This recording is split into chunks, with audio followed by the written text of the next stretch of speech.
Honestly, like, I should have made this a bigger deal than it was, but Apple is literally being sneaky yet again. And like, I want to apologize. Like, I was not able to make this video last couple of days when iOS 11.3 beta 2 came out, and pretty much what happened was Apple added that new feature where it lets you see more, I guess, details in your battery stats. It was all fun and dandy. My iPhone SE actually supported that, but one phone that was not supported that got iOS 11 that did not get that battery feature was my iPhone 5S and iPhone 5Ss in general. Now, my iPhone 5S is charging, but I'm gonna bring it in later once it's done charging. At first I was like, why did they do that? You know, why is Apple doing this? I root for Apple all the time. I freaking love their company. Why are they making the iPhone 5S not able to have that feature? And then, stupid me, I should have made a bigger deal about this again when it came out.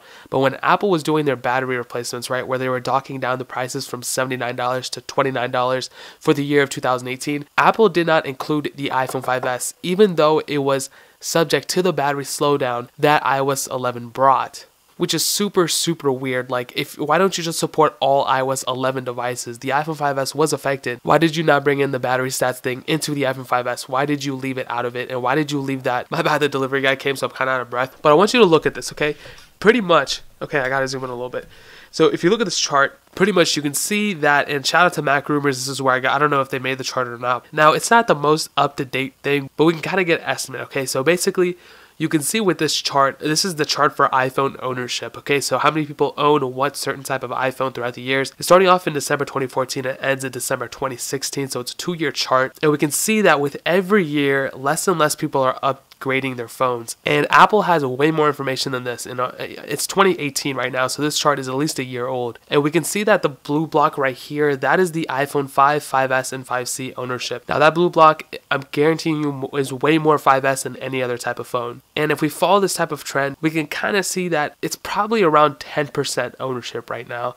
So people have an iPhone 5S or older. And I would say about 7% of that is probably the iPhone 5S. So with that being said, it's not a huge portion of people that own the 5S now. And even more of a bigger deal is that nobody's really going to go out and talk about the 5S anymore. Nobody's really reviewing it anymore. I barely talk about it that often, but this is kind of a big deal, you know? A lot of people right now who own a 5S are being treated unfairly kind of because they have an older iPhone. Like, what is that? And again, I don't use the 5S, you know, as a daily driver or anything. I could literally not know about it any more than anybody else, if that makes any sense.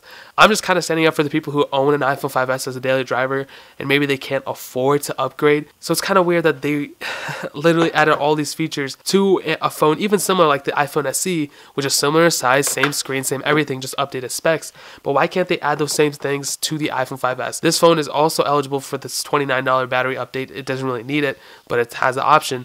This one I have to pay $79 to update the battery. It's even older than the iPhone SE and all these other iPhones, and I can't change the battery even though it's slowed down for performance. Give me a break, you know, this is ridiculous. So again, that's Apple's way of trying to scheme their way into getting more money from us. Is it a big deal? Kind of, because it kind of shows, like, you know, Apple acknowledged that there was a problem and they were scheming their way into the battery thing in the first place, and now they're not updating the 5S's battery, which is really weird. But that is my opinion. Maybe I'm completely wrong, I don't know. This is just like something I wanted to say. But yeah, guys, that's pretty much it. I don't want to like waste your guys' time or anything. But that is my opinion.